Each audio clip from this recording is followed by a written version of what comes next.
It's your girl Jade here, and I am back with an update regarding my Peds rotation. So if you want to hear all about my experience, stay tuned.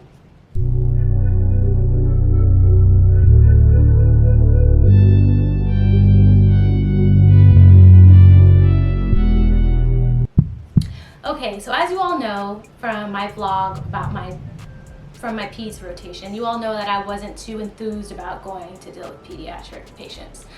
I just did not feel comfortable with injecting babies. I honestly didn't feel comfortable with getting medication to babies.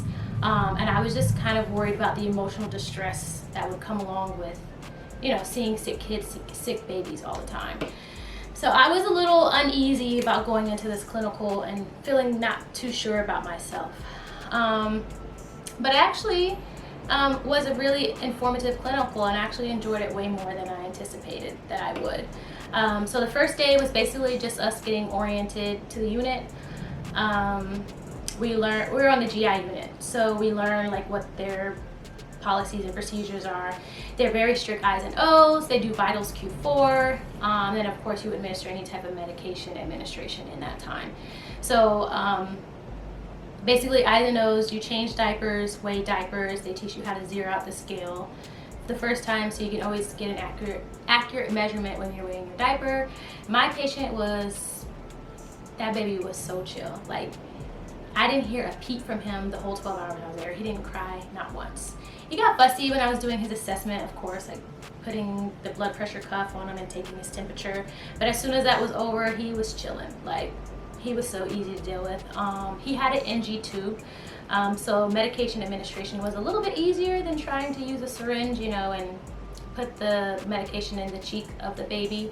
But he was really easy. I held him a lot, played with him a lot. He was there by himself. So I tried to just give him as much attention as possible. One thing I will say is when you're on the Peds rotation, it might seem slightly alarming to see it is like a tsunami over here, like pouring rain. But one thing that, oh man, where was I? But one thing that one thing that might be alarming when you're on a Peds rotation is that some babies will be there by themselves. Don't pass judgment on these parents. Don't have any type of negative viewpoint on that situation, because parents have other obligations. They have kids, other kids to take care of. They have a job to go to.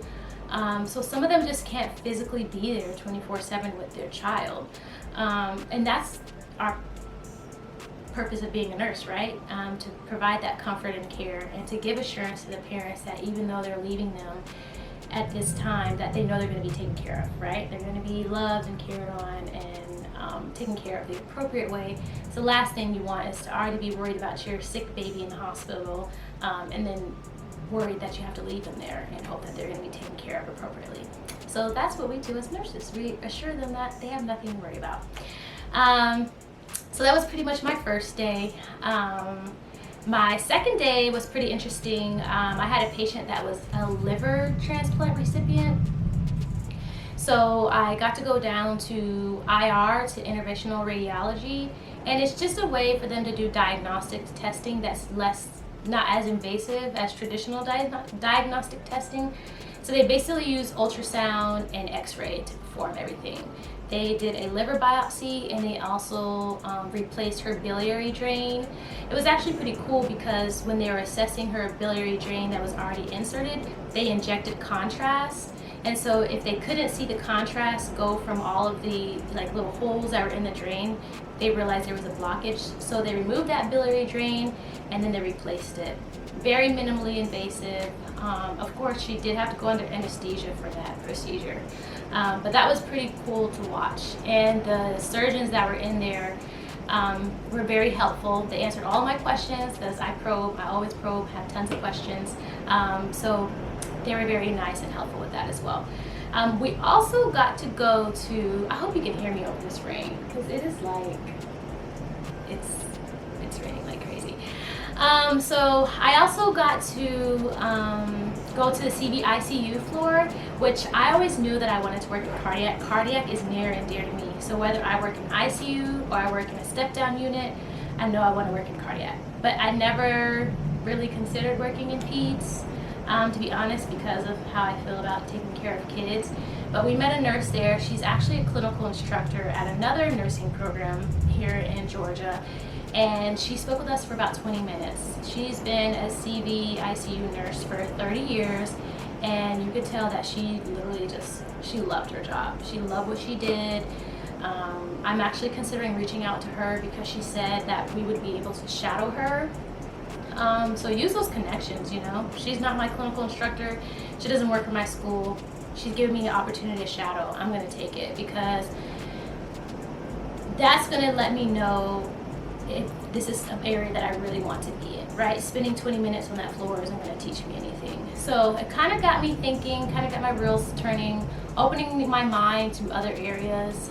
Because one thing I said, I was not going to pigeonhole myself into a specific specialty and just close off the idea of anything else. So it's something that I would consider.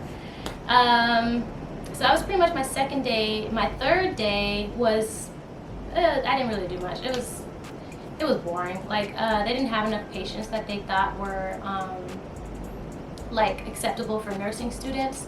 So I didn't have a patient that day. So basically all I did was hold babies.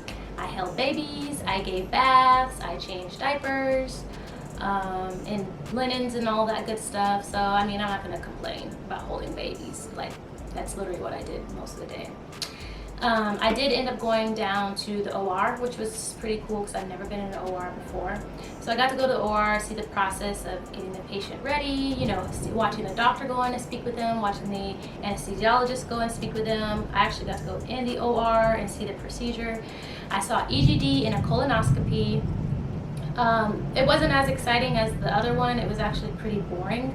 But I'll just take it as it was an experience to learn about knowledge, to be able to educate my patients in the future, right? If they ever have to go down to this procedure, I have better information to be able to better educate my patients as to what to expect and what they're gonna go through. So I took it as that. And I also used that time to ask lots of questions. I asked the anesthetist questions because the anesthesiologist put her to sleep, and then an anesthesia assistant, the anesthetist, stayed in during the entire procedure. I've considered CRNA, not 100% sure on it, but why not ask questions? So I asked her all kinds of questions about the pros and cons about the job. What is she, has she always worked in Peds? You know, is it a certain specialty she has to work in? Everything. I took that time because I think, man, we were in that OR for at least 2 hours, like at least 2 hours. We missed lunch, past lunch. I didn't have a snack. Like, I was like, please don't let me pass out of this OR. It's gonna be so embarrassing. But I spoke with the OR nurse as well, asked her questions about working there and other places that she's worked. And she mentioned a place that I've heard some kind of not so great things about. So I'm probably gonna X them off my list of places to even consider applying to once I graduate. So the best thing you can do whenever you are in these rotations, of course we know, is to develop skills, to get comfortable with skills, to learn a specialty, but also take some advantages for your own being, right? Like, especially if you're going to work in the state that you're taking your program, this time is where you can learn about hospital and hospital groups and areas and specialties to help narrow down your decision once you graduate from nursing, so you can make an educated decision about where you want to work, right? So ask about it. I have not met one nurse, not one nurse, that doesn't shoot it straight to me. They're going to tell you the pros, they're going to tell you the cons, they're going to tell you where they worked before, if they like this place better, if they like that place better. I mean, they'll tell you everything. So I suggest you developing like a list of things that are most important to you.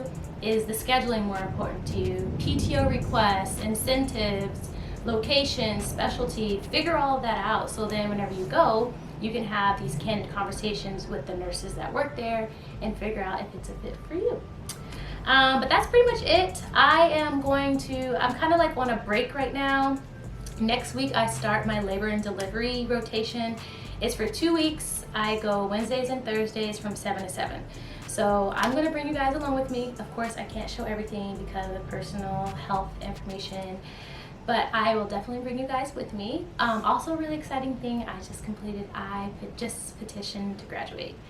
So I mean, it's so crazy. I literally was just starting this program last year around this time in August.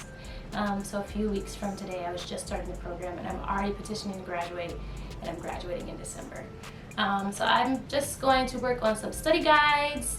I'm also going to work on like a ABSN info video, like tips and tricks on how to apply your TEAS test and all that, what you should do once you're in the program. So if you have any questions, go ahead and put them down below, and I will be sure to incorporate that in my next video.